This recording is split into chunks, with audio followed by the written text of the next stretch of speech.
এখানে একটি ডিমের অমলেট নিয়ে নিয়েছি।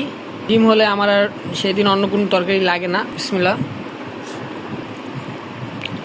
এই যে দেখুন, ডিমের মধ্যে যে মরিচগুলা থাকে সেগুলো দেখে তো আমার কাছে আরও বেশি মজা লাগে।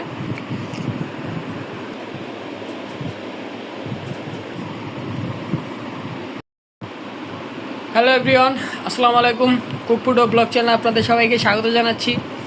আজকে চলে আসলাম রাতে ডিনার নিয়ে। আর কী দিয়ে আজকে ডিনার করছি তা আপনাদের সাথে শেয়ার করব। দেখুন, প্রথমে এখানে একটি ডিমের অমলেট নিয়ে নিয়েছি।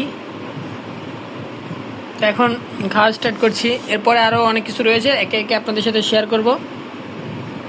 এরকম ডিম হলে আমার আর সেদিন অন্য কোনো তরকারি লাগে না। এরকম ডিম আমার কাছে খেতে খুবই দারুণ লাগে। বিসমিল্লাহ।